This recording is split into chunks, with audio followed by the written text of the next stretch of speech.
have the most success that they do anywhere else. They hang around in the right spots. They maybe not fast enough to get up there and lead a little bit, but they're always in the right place at the right time to be able to take advantage of anything that happens, and they can weave their way through it, and they come home with great finishes. No, you're absolutely right, DW. And we talked about Martin Truex, Brian Vickers, and Kevin Harvick having to drop to the back of their dual lineup because their times were disallowed. Here's another car going to the back tomorrow night. Jamie? Well, I just poked my head in to talk to NASCAR to see if there had been any issues. And Ricky Stenhouse Jr., they had a mechanical issue with his gearing, so they've changed the gear. He will start in the back of his duel tomorrow night. The 16 is also a concern. Greg Biffle, they're waiting to get word if they're going to need to change his gear as well. Thanks, Jamie. There's the Biff. We Looks like he's about ready to have some Nashville hot chicken. Looks like quite a few cars have finally maybe had enough being in that big group. Maybe they learned what they needed to learn. Plus, there's a couple rookies that started getting up towards the front and definitely taking, a lot of different action, trying to side draft and learn a few things. And I'm just wondering if some of those drivers said, you know what, I think I learned what I needed to learn.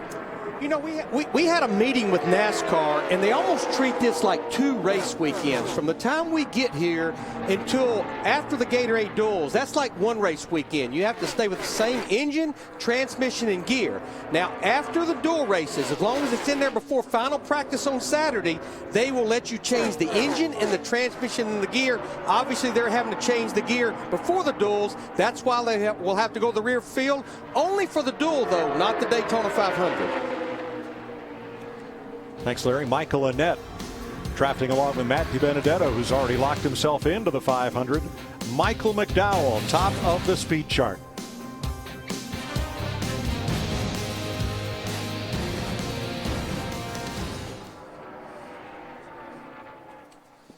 Pretty nice getting on pit road there. That looked pretty clean. Oh, was that? Yeah, it was Chase. Yeah, I missed it. He brought it in there, but got it slowed up. Maybe a little too much, but it was nice. No smoke? No. Good. No problem. I'm glad I didn't move to a particular car. It's okay. Yep, that's all right. No, thank you. Heck yeah. Hadn't had one all day.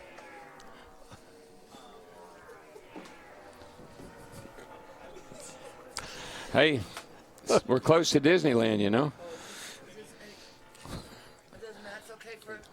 Mike, Oh, did you? Wow.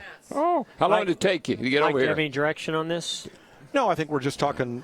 Wing it. What are you looking for? Okay. How long will it take to find it? Where do we go next? Got a couple hours. Yeah. Ooh, that's unfortunate. No easing in. It's unfortunate. Oh yeah, absolutely.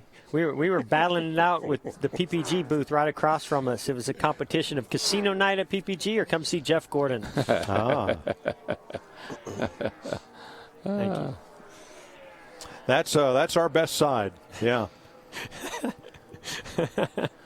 Yeah. Make some faces over Put there. himself up against the glass.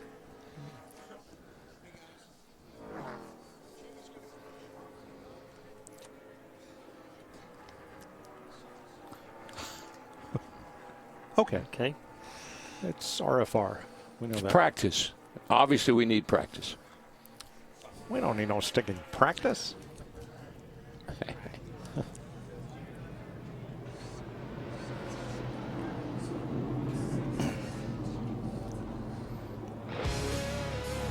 Austin Dillon, former pole sitter for the 500, prepares to climb back aboard for another run. Well, the more we're here, the less we know.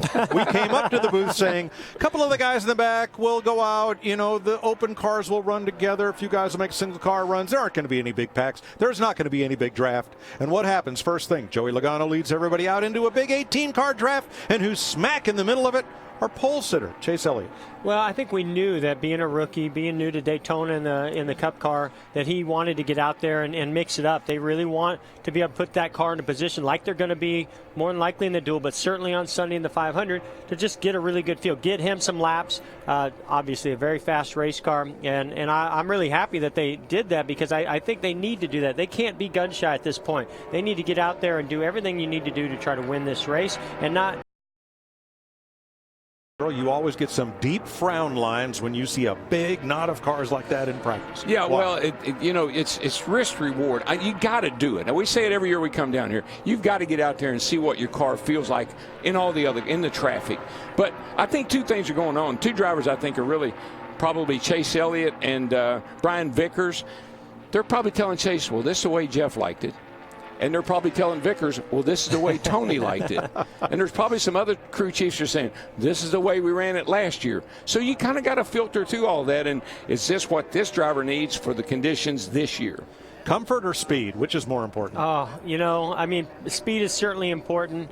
But to me, Daytona is such a narrow racetrack. This race is going to be run during the daytime on Sunday for the 500. And I think you're going to want your car to handle pretty well in the middle of a pack because in those closing 10 laps of the Daytona 500, they're going to be pushing, shoving. It's going to get wild. You better have a pretty good driving car. And then every tribe has one contrary.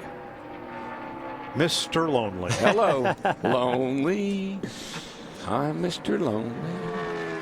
No, but, you don't want your car jumping around. Think about a shortstop. Ball comes at him, it's on the ground, he's going to reach down and grab it, and it takes a bad hop. That's what these cars do.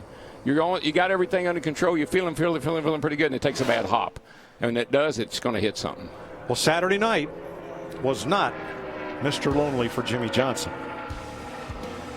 It was right in the middle of it. Getting bounced around, turned aside, slide through the grass, and look at that splitter dig in like a snow-breaking chisel. Wow. Now, what is that car apart? What do you think would have happened if it had been paved? He would have straightened it out. I've seen Jimmie Johnson spin out and never hit anything, so I wouldn't have been surprised. And I know that NASCAR and everybody here at Daytona is looking at possibly doing that. That part of the racetrack is incorporated in the 24 hours of Daytona, and so it is a chicane back there for those sports cars. So I don't know if they can do that, but certainly would have saved the splitter on that 48 car. That's what they make paint for. Well, this was never a problem until we developed cars with those splitters that are right down on the pavement, and otherwise, boy, they just work like a scraper as they get into an uneven surface like that. We listened in on Jimmie Johnson and team. I said, do you think he's bored out there? Yeah, I know. I laughed. He probably wouldn't be so bored if I was riding with him out there. That'd be very entertaining. So spotter Earl Barbin wants to go for a ride. Big Earl. Put him boy. over on the right side, and you'll hear some noise then. Earl knows how to lighten up the moment. I think they realize that this is not going to be really exciting, but I love that Chad Knaus is going to stick to his plan. He's not going to go away from it. Keep on going, bud. Practice for tomorrow's Can-Am Duel at Daytona continues.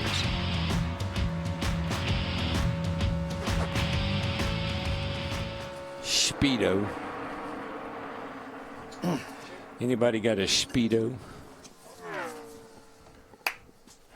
Uh-oh. I think I might be hooked to something. My right ear's coming off. Is it here? Please. Here, DW, take this. Got it? Thank you. I'll take a water, please. No, it's good. It's good. I'll take a water, please. Please, water. Cool. Spring training. Pictures recorded today.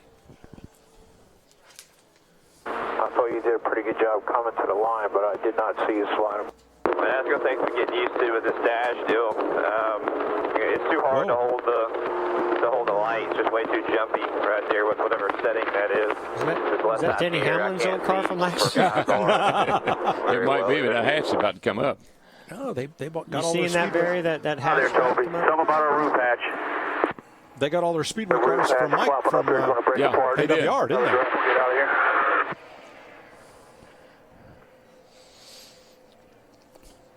Ooh, yeah, that thing's wiggling. It's good. They got some. They must have a lot of rear brake in that car. Yeah, he was coming down there. He looked good coming on pit road. I didn't see him lock it up. No, he didn't lock the fronts up, but that back was wiggling. Is it balanced? Do you run a lot of rear? Well, with the splitter, we've been able to get a lot more rear into it. Yeah. Woo! I'm That's- telling you, if it wiggles that much, that's a lot. They might not want to run quite that much rear. I think he hit the brake Or he may and have downshifted. I think he lower.